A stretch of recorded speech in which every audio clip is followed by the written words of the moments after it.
Howdy y'all, this is Junkerman here with my blog aspect expressions. How's everyone doing? So what is my blog about? Why am I entering? There's a bunch of people doing the blog space. Who cares, right?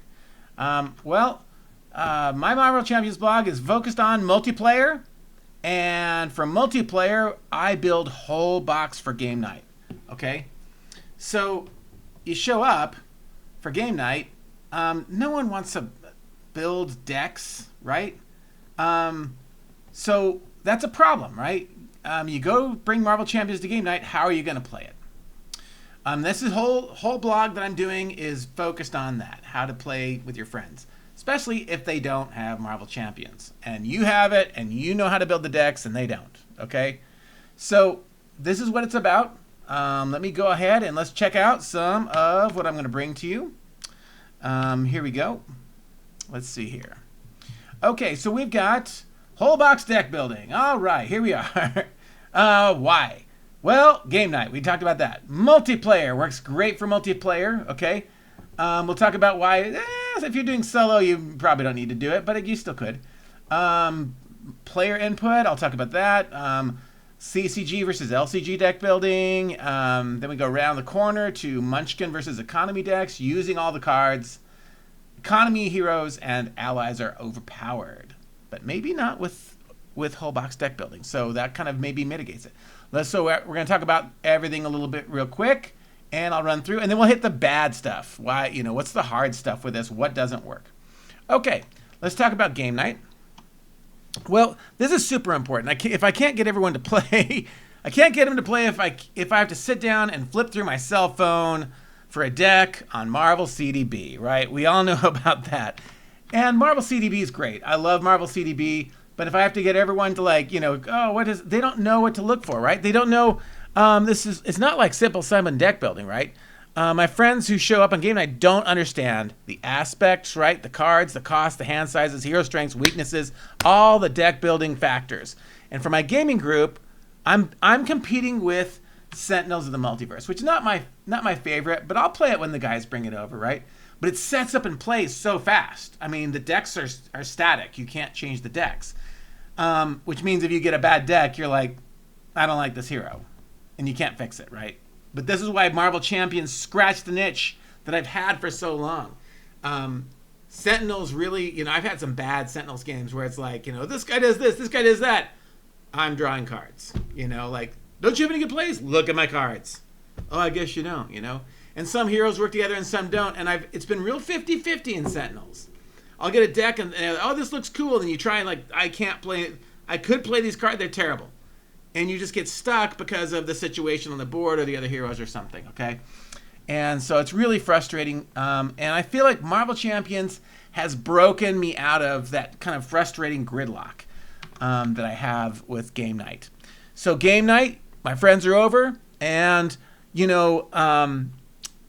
no, with Sentinels, there's no deck building. With whole box deck building, we pick a hero, we pick a villain and play. So I'm kind of trying to create a Sentinels of the Multiverse environment with Marvel Champions, except that if I don't like a deck, I can tweak it, okay? And we can fiddle with them. And I've gotten into a little bit of deck building. We'll get there in a minute, but it's mostly focused around game night. I want to bring Marvel Champions to game night, okay? Now, some of you say, well, we play solo. We don't need this on game night. I love the multiplayer, so let's keep going. Boom. And let's go to multiplayer. Yeah, this picture is from the FFG website, okay? Yeah, you can tell, right? It's a little, hey. Is that the picture? I don't know. Am I like, okay. I can't model for their picture here. But anyway, so if we were only playing solo, okay, I'm going to throw out an olive branch to those people who play solo. If you're only playing solo, I think Marvel CDB starts being just a fun adventure, right? You only have one deck to build. So, yeah, go there and just try it. You got all your cards, But me, I don't care about true solo. My gaming group doesn't care about true solo. For us, the magic of Marvel Champions is how the aspects work together. And how that we're going to talk about why that makes heroes different. When you're playing multiplayer, you can build your heroes completely differently and lean into their strengths, and that just feels more heroic, more fun. It feels like you're doing what the hero wants to do. You're not trying to build a deck that makes up for deficiencies and stuff like that. But so yeah, this is all about like pairing aspects now, right? So it's really cool. Like, okay, well, my friend likes, I want to play aggression. Okay, great. So I could play either justice or maybe protection, or if I just feel like I need to cover the bases, maybe I'll back him up with leadership or something like that, right? So there's lots of ways to do this, and it depends on what villain you're playing. If you play aggression and we're fighting Red Skull, I'm gonna play justice, right? Because you're gonna lose if you don't. I love how we can cover each other's weaknesses and how we can like have this synergy that we kind of take on a role in the kind of the battle or the scheme or whatever it is. I feel like that's so fun to have your heroes take on a role and just like, I'm gonna have like Doctor Strange, but he's gonna be supportive this time, so he's gonna be in protection or something. Okay. I'm gonna have Captain Marvel, but she's gonna be on the front foot, so she's gonna be in aggression. Or, you can build them differently. Now, when I build a whole box, they're kind of static, right? So they're just like, if you look at my box, and we'll see it in a minute, you'll be like, oh, there's Captain Marvel, and she is currently in protection. So the deck is built for her in protection. If you want to play, not protection, leadership. If you want to play a leadership deck, that's one of the ones you could grab. Okay, let's go for player input here. Now, so we play on game night, okay? And here's one thing that my group loves that we do. They play a deck, and they're like, oh, there's a card I don't like. And see, this is what got me with Sentinels of the Multiverse. I couldn't change the decks. I don't like this guy. So then you start hating decks. I don't know. No, this guy's good if you play him with this guy. I don't know. But I've hated some decks. This card, why do we even have it? Stuff like that. Marvel Champions, we all know you can change it, right? So what's great is I let my players do that. So sure, I bring it, and then they go, so at the end of the game, like say we win or lose, whatever, I go, hey, take a look at your deck. Are there any cards you'd really like to get rid of or change? And some of my players have played like Magic the Gathering and stuff like that, right? So they have opinions on deck building. They're like, oh yeah, I want to get rid of this card and get something more aggressive, or get something with more resources or something. Okay, so they have a lot of opinions on this.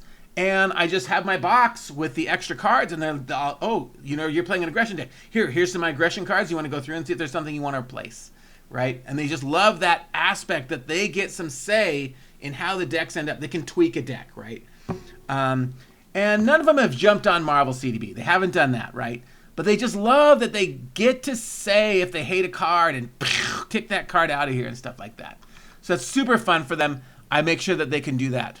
Okay, now we have CCG versus LCG deck building. And we've all seen boxes like this. For Marvel Champions, a lot of people online, a lot of solo players online. Mostly, I think that's really because when you're doing online play, solo's just easier. I've asked a lot of the content creators about this, and they're all like, yeah, it's hard to set up a multiplayer kind of online play. It really is. So, because of that, they lean more into solo. It's just easier to present, and there's some solo play out there, but I feel like it skews Marvel Champions into way more solo play than it really probably should play. So we've seen boxes like this. This would be a solo play box. Over here on the right, you can kind of see, here's all the villains. That looks the same in my box, but over here we have all the aspects, and then the decks here. And so in my box, I'll show you in a second on the next slide. My box kind of looks like this. Okay, so you can see here's Doctor Strange in protection. In this, here's Doctor Strange, and then all the protection cards over here, right? So you would build your deck on the fly. Okay, so but true solo players, here's the thing I don't like is they spend all their time deck building, right? So it's we've all done that. If you played Magic the Gathering or something, you probably took a while building decks and figuring them out and with cards and stuff. It depends on what cards you got in your pack and what could you could do with them, right?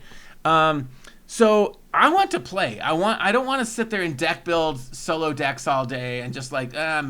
I don't really care about that. And plus, if I have a deck, I like it. If I get it working really good, and I want to play it and fiddle with it.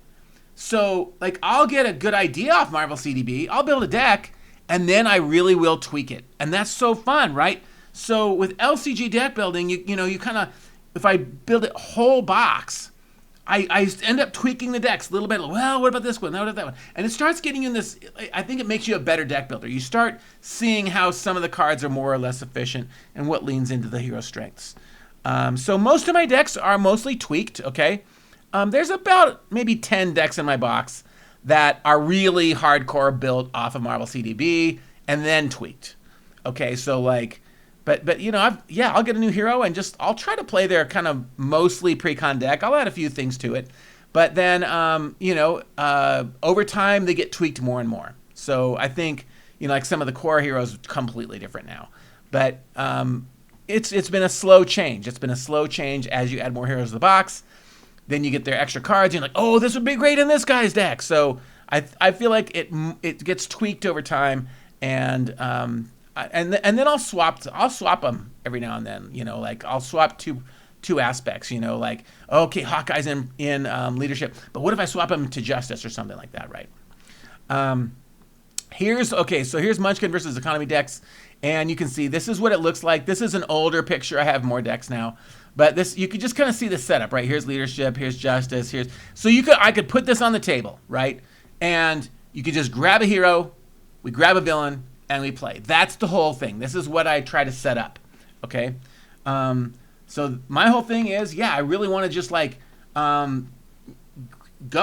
Let's bring it to the table. You want to play? Okay, let's go. Boom, boom, boom, boom, boom. Who are we playing against? Grab this villain. Okay, great. You know, set it up and go. So I think this kind of stuff lets you do it better. You don't see my villain decks here, but they're in another box. So yeah, that's kind of the idea. And I'm just sick of all these, like, here, I gotta be honest. The solo decks, people make these like uber decks with like 12 2-cost allies, which can beat Expert Ronin or something like that. And I'm just like, who cares? Seriously, it's basically an ally swarm deck with a hero stuck on. Okay, and this gets into a meta discussion about how allies are overpowered. We're going to address that in a minute in Marvel Champions. But I think if we think of this like a comic book, I want to read about the hero on the cover, you know? Like, not have him in the background while 5,000 friends come and save the day, right? Like, so in my box here, none of these heroes would have 12 allies, right? A few of my leadership decks would have 7, okay? Most have 6. Protection decks have 3 to 5. Justice decks have 3 to 4. And aggression decks have 2 to 5 because I do have like a few boot camp decks where I'm going to lean into the boot camp and let more allies come in. And I think that's a cool archetype for aggression, is to kind of have like an ally boosting aggressive archetype. I think that's kind of cool. So anyway, okay, let's keep going. Here's using all the cards, okay? Let's go back. I did want to talk about a few things here.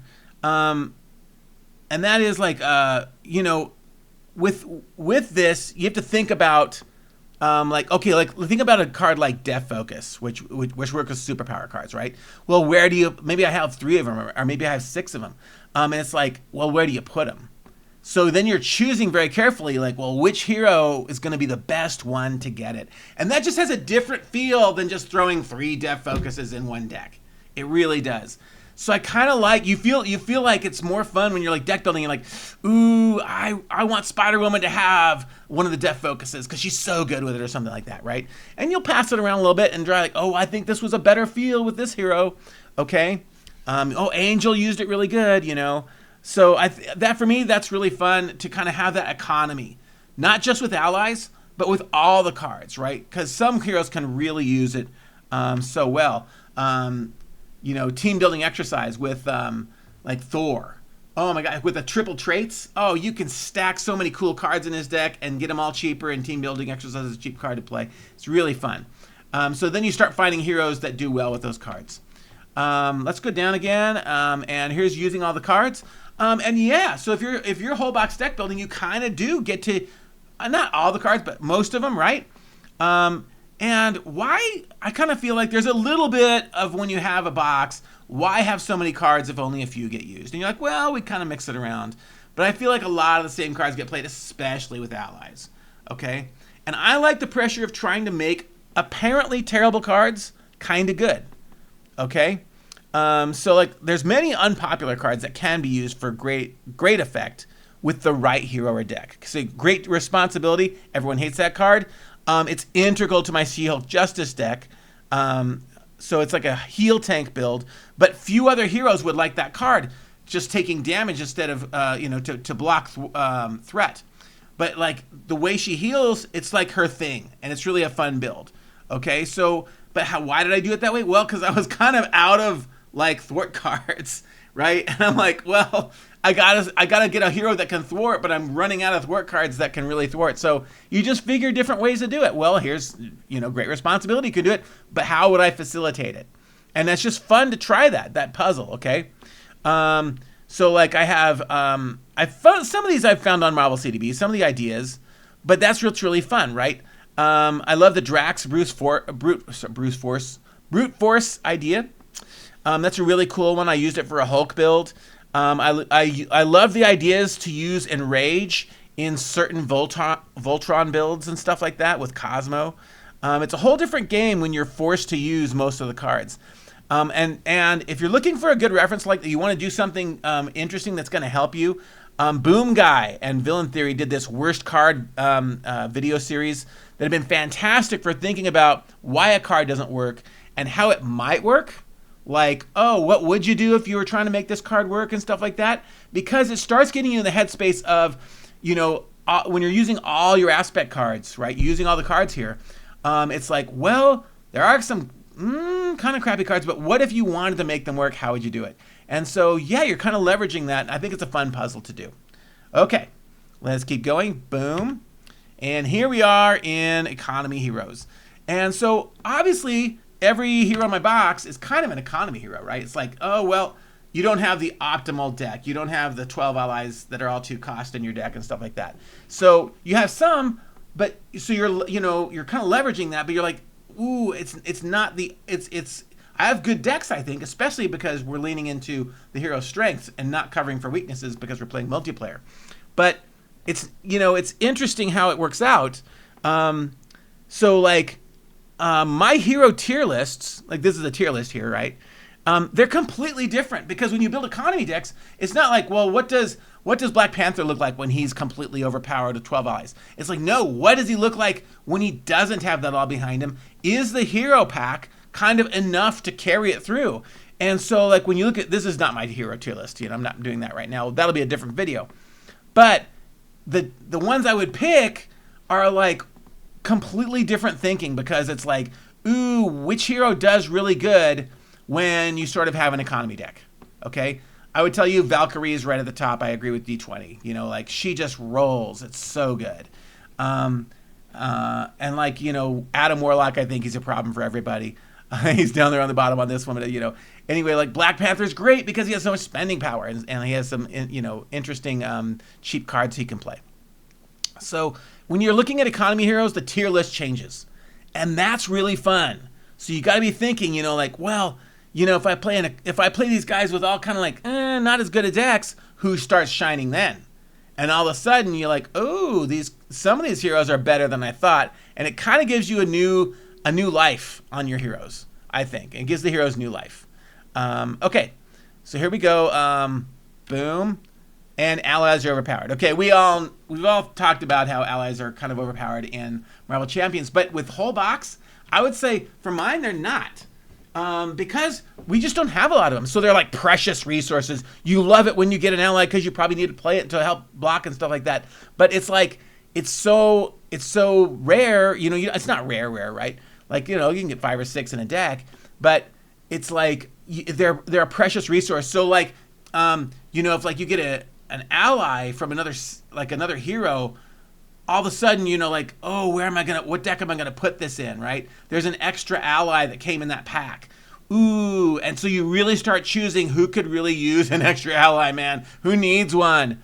And so it feels like in whole box deck building, just the allies are not overpowered because you can't get a lot of them.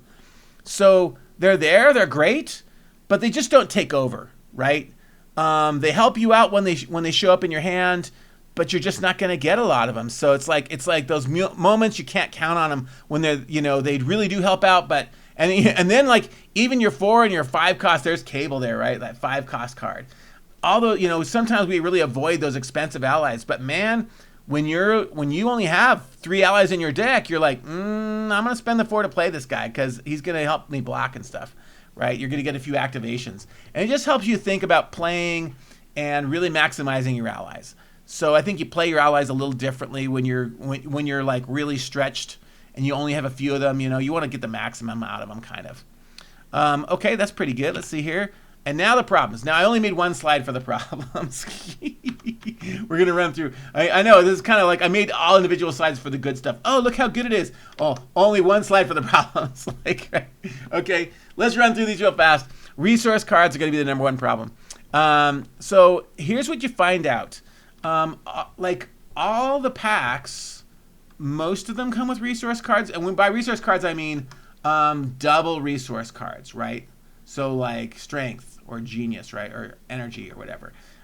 So they're like, I think Star-Lord was the first pack that didn't come with the double resource cards, and he can kind of make it work because he's Star-Lord, but that kind of stresses out the table. Like we don't even like Star-Lord because he just bugs everybody. And he's like the top of a bunch of tier lists, right? But when you're playing multiplayer, all of a sudden, some of these uber-powered heroes make the whole table mad and stress them out. And no one else has a fun game except for the one player who's playing Star-Lord. So a lot of people are like, no, you know, that's not our favorite. Every now and then we'll do a game where we just go crazy. We play like Star-Lord and like Deadpool and you know, and just lean into it and go crazy. And that's really fun to do. But you know, so, but going back to the resource cards,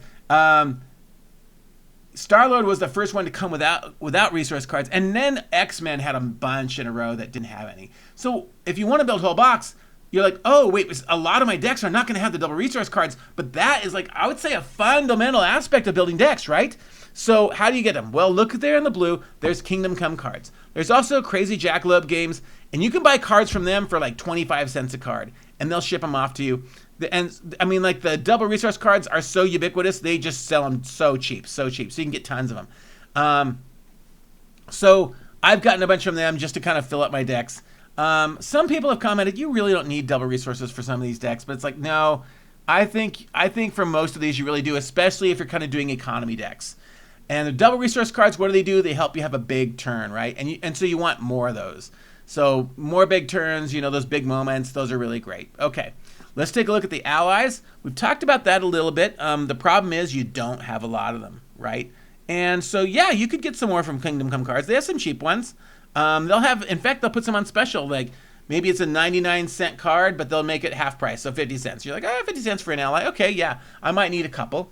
Traits. So the traits are interesting. I wrote the team building exercise and aerial pages to help with this. But traits can really stack up and work together. And this is both thematic and economical, okay?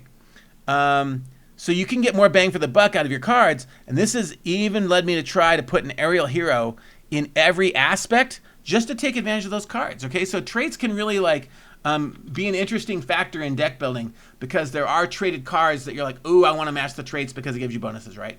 So then it's just kind of like if you're building a whole box, you're like, ooh, I do want to have those cards in every kind of aspect. There's a bunch of like aerial cards in all aspects and stuff. Let's look at resource generators. Let's see here. So resource generators and discounts. Did I put those in here? Yes, that's on the bottom corner. Okay. Some heroes have their own resource generators, so that really helps. But choosing where to put like team building exercise and Avengers Mansion and stuff like this is a tough choice, right? Especially since the two can go together. And giving Maria Hill like a helicarrier was a no-brainer, but I had to pull that from a different hero. So then how do I balance that? Who needs more resource generators? And it just gets you to think about, you know, which heroes really need the help for more resources and which ones, you know, you probably have enough. Like Black Panther's got tons of resources in his deck. Good old Captain Marvel and stuff like that, right? But some, you know, they could really use some more help. So it starts making you try to round them out by thinking about where to put your resource generators and discounts, okay? And that's down in that corner, okay. Let's do the aspects. And some heroes came in like a non-viable aspect for multiplayer. Mainly protection. Okay, so let's think about this. When you get those, and I didn't figure this out at the start. It took me a while. But Miss Marvel, Vision, and Colossus are probably great in solo protection. But they are way too flippy. You know, they want to flip to alter ego. So if they want to block for the team, they're sandbagging. Okay? So, like, yeah, like, you know, if I'm supposed to be blocking for everybody and I keep flipping to alter ego, everyone's got to take all this damage. It's like, hey, man, you're supposed to be in protection. You're supposed to help us. And you, of course, in a game, you might have to flip down anyway, once or twice. But if you're flipping every round, you are sandbagging the team, man, in multiplayer. And so it does mean that you can't, you know, like Drax is a little bit harder to play in multiplayer. I leave him in protection just because he's so awesome and fun. It's so cool. We just suck it up and just be, he's almost not protection. He's almost aggression, but in protection, right? He's just so great. Anyway, so we just kind of leave him there because he's got such great cards. But in general, you do kind of want to like block for the team. You know, Spidey, I moved him into protection, never looked back. Such a good, like a protection build. And we kind of build him for perfect protection, and he can block for the team so easy. He's so good. Everyone loves when he's on the board. It's a great supporter. So yeah, like the aspects, you know, that can really help us out. So when you're thinking about what aspects it is hard because you're going to leave a player in an aspect or a hero in an aspect, right? But again, you have to think about multiplayer, right? Because you're doing this to play for game night, so it's multiplayer.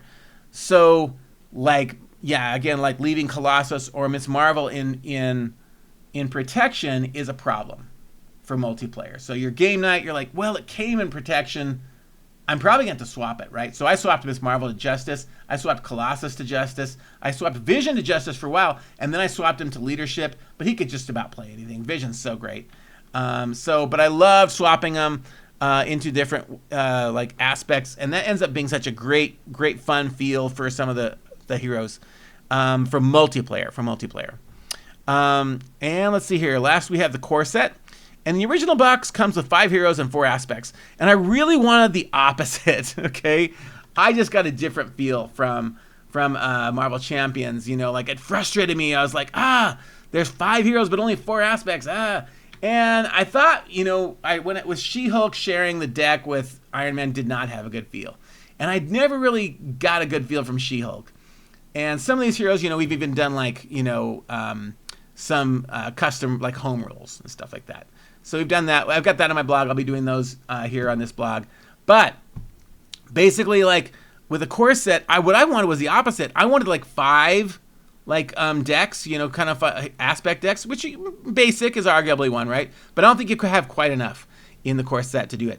But I wanted 4 heroes and 5 decks just to kind of give you like a real sense of your heroes should bounce around between the aspects. You know, there's 5 decks here, but only 4 heroes, and you could just like start fiddling around with them. So it's sort of expected that you would switch aspects all the time and have fun with it. And just, you know, like, well, which hero would play best in that aspect? Since there's only 4 heroes, 5 aspects, you want to try them all in each one, you know, and just see which one plays best. So I don't know. I kind of wanted that, and you know, for a while, you know. I really hated She-Hulk, but then I started liking her when I switched her to Justice, and just never looked back because she's so great. Eventually, thanks to Kingdom Come cards up there again, I picked up some extra Justice cards for really, really cheap, and boom, I made a better She-Hulk deck, and so I just gave her enough cards to have her own deck. So, once again, Kingdom Come cards to the rescue, right? Hey, you know, you want all your heroes to have a deck, but the core set comes with 5 heroes and 4 aspects. So you're like, whoops, I don't have enough. There you go. So now I've got all my heroes all built out, and you just grab one. You don't have to share aspect decks or nothing like that. So it's really fun. I like that.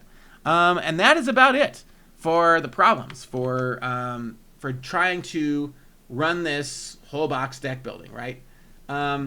So it's more economy decks and stuff like that. The resource generators. The allies are a problem in the sense that, you know, oh gosh, what if I want more? You don't have more. You got to really, you know, kind of figure out where to bank them. The traits are interesting and you lean into them more. And kind of like, you don't want to put all your aerials in one aspect because, there's such great aerial cards and you want to use your aerial cards because, you kind of have to because you're running out of cards, right? When you're building all your decks. So then you start, I'm going to spread the aerial, heroes around so I can use all those great cards. We talked about the aspects being, really how they start out. Some of the heroes came in aspects that they don't work with. And then the core set, of course, and the resource generators where you're going to put them and the discounts and stuff like that. So these are problems for doing it. I've had a ball fiddling with these. And I think really what the big pain for you guys is going to be is going to Kingdom Come cards to pick up some extra resource cards and maybe some extra allies. And then if you have the same She-Hulk problem that I do, or, maybe one of the other base heroes from the core set, pick up some extra aspect cards that you want to play them in from Kingdom Come cards and just cheap, and just all of a sudden, boom, they have a deck, and then you just start tweaking that deck. And then you've got all your decks, you're having a fun time, okay? So, yeah, that's it for Marvel Champions, my little blog here. Boom, boom, Aspect Expressions. This is Junkerman. And have a fun time with, hopefully, whole box deck building can help you guys out. So have like great Marvel championing, and hopefully you can take Marvel Champions to game night and game. We've had a great time with it on game night, so this is how I've done it. Hope you guys can be successful. Alrighty, take it easy.